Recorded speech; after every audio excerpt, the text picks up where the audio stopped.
इतनी ज़्यादा हमारी सीमा समुद्र से लगती है। आप जानते हैं हमारे लिए नेवी कितनी इंपॉर्टेंट है। 2047 तक भविष्योन्मुखी, भविष्य को देखते हुए, फ्यूचर प्रूफ तरीके से आगे बढ़ते हुए और अपने आप को तैयार करना और आत्मनिर्भर बनाना, ये बहुत बड़ा चैलेंज है, लेकिन हिंदुस्तान ने ये स्वीकार किया है।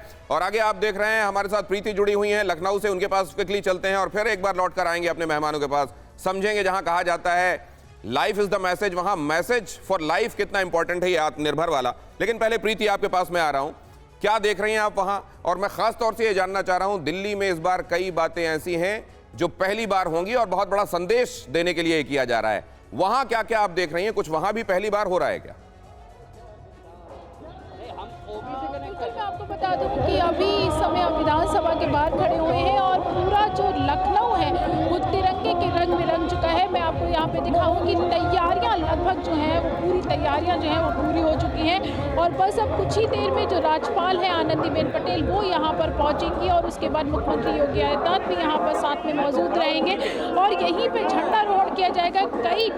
जिस तरीके से कई जो मुलायम सिंह यादव को पद्म विभूषण दिया गया है, आज ये यहाँ पर उत्तर प्रदेश के लिए भी आज एक बड़ी बात है और सम्मान की बात है। और साथ ही मैं आपको यहाँ पे दिखाऊं कि यहाँ पे किस तरीके से तैयारियां यहाँ पर की गई हैं। सभी कई रो बनाई गई है, यहाँ पे वीवीआईपी के बैठने की व्यवस्था की गई है, विधायकों के बैठने की व्यवस्था आप देख पा रहे होंगे कि सामने। हालांकि बहुत सारे जो लोग हैं वो यहाँ पर पहुंचे हुए हैं परेड देखने के लिए। और खास तौर पर अगर मैं बात करूँ तो छोटे बच्चों की बात करूँ तो छोटे जो बच्चे हैं वो यहाँ पर पहुंचे हुए हैं परेड देखने के लिए। उनमें एक अलग ही जोश है देश के प्रति। ये बहुत अच्छी बात है कि जो छोटे छोटे बच्चे यहाँ पर परेड देखने के लिए पहुंचे हुए हैं और देश के प्रति और उनके देश के सम्मान के प्रति, जो गौरव के प्रति जो जरा कैमरे की निगाहों से दिखाएं। आप कमेंट करती रहें लेकिन पीछे जरा मुझे दिखाएं, तस्वीरें दिखाएं प्लीज।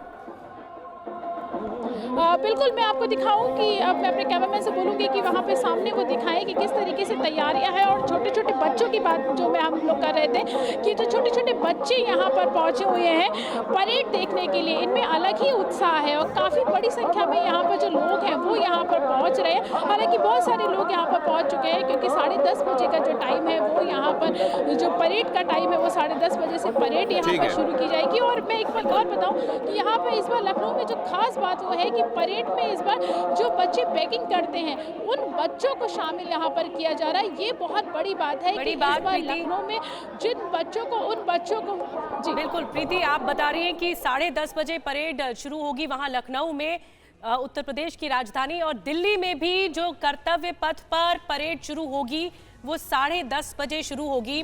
हमारे साथ रजनीश रंजन भी मौजूद है, हमारे साथ रूपेश पटना से मौजूद है। जल्दी से रूपेश के पास चलते हैं, फिर उसके बाद दिल्ली का रुख करेंगे। रूपेश, वहां पर किस तरह की तैयारियां हैं? गणतंत्र दिवस से जुड़ी हुई ध्वजारोहण कब होगा और वहां पर भी क्या परेड का इंतजाम किया गया है? क्या सांस्कृतिक कार्यक्रम होंगे? जी देखिए, बिल्कुल परेड का इंतजाम किया गया है और जो परेड है उसको सलामी राज्यपाल, जो महामहिम राज्यपाल हैं वो सलामी ले चुके हैं। और उसके बाद से देखिए कितने शान से हमारा तिरंगा लहरा रहा है, फहरा रहा है। यानी कि यहाँ पर झंडारोहण हो चुका है। महामहिम राज्यपाल आपको तस्वीरों में दिख रहे होंगे, अब से 5 मिनट पहले वो झंडारोहण कर चुके हैं। मुख्यमंत्री, उप मुख्यमंत्री मौजूद हैं यहाँ पर।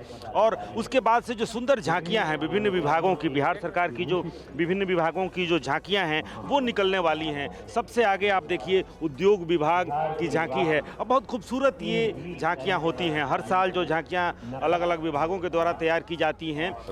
बताते रहिएगा, मैं आपके पास वापस लौटता हूं। इस बीच बता दूं, मुंबई से जो हमें तस्वीरें मिल रही हैं, राज्यपाल भगत सिंह कोश्यारी वहां झंडारोहण करने के बाद इस वक्त राष्ट्रगान के पश्चात अब यहां सलामी लेते हुए।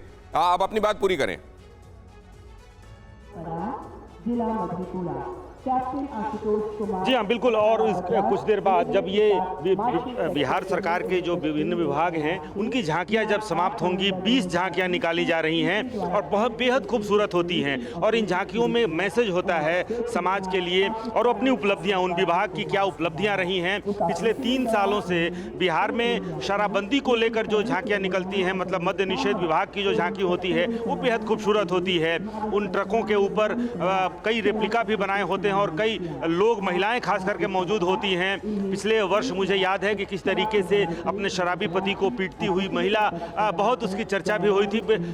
हर झांकी में, हर विभाग की झांकी में कुछ ना कुछ मैसेज होता है। जैसे सबसे सामने उद्योग विभाग है, क्या क्या उद्योग विभाग की उपलब्धियां रही हैं, उन उपलब्धियों को एक तरीके से बहुत ऐसे खूबसूरती से सजाया जाता है और वो विभिन्न ट्रकों के ऊपर उस तरीके से, जैसे आपको पीछे देखें तो नल जल जो योजना है उसको लेकर के पानी की टंकी दिख रही है। कैसे गांव-गांव में जहां तक सड़क भी नहीं पहुंची थी वहां सड़क पहुंचाया गया और नल जल गांव-गांव तक पहुंचाया गया।